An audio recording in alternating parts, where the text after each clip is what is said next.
بسم اللہ الرحمن الرحیم۔ السلام علیکم ورحمۃ اللہ وبرکاتہ۔ امید ہے کہ تمام چاہنے والے خیر و عافیت کے ساتھ ہوں گے۔ عزت کے اندر اضافہ کیسے کیا جائے؟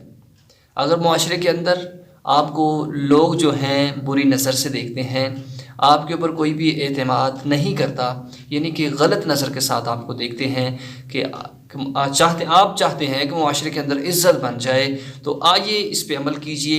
انشاءاللہ اس کی برکت سے آپ کے خاندان کے اندر بھی عزت ہوگی، اور جس جگہ پر رہتے ہیں، نوکری کرتے ہیں، کاروبار کرتے ہیں، اس کے اندر بھی انشاءاللہ اللہ رب العزت آپ کو خاص عزتوں کے ساتھ نوازے گا۔ قرآن پاک کی قائد اس کا وظیفہ کرنا ہے۔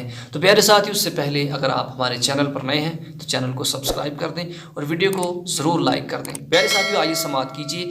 آپ نے کرنا کیا ہے؟ قرآن پاک کی ایک آیت، وَتُعِزُّ مَن تَشَاءُ وَتُذِلُّ مَن تَشَاءُ بِيَدِكَ الْخَيْرُ إِنَّكَ عَلَىٰ كُلِّ شَيْءٍ قَدِيرٌ۔ اگر یہ پوری نہیں پڑھ سکتے تو جتنی آپ کو نظر آ رہی ہے، وَتُعِزُّ مَن تَشَاءُ وَتُذِلُّ مَن تَشَاءُ، اس آیت کا وظیفہ کریں، کوشش کریں کہ مکمل اس کو پڑھیں، یعنی کہ جتنی آپ کو آسان لگے۔ روزانہ 313 مرتبہ کسی بھی وقت دن کے آغاز میں یا دن کے اختتام میں پڑھ لیں، انشاءاللہ خاص کرم ہوگا۔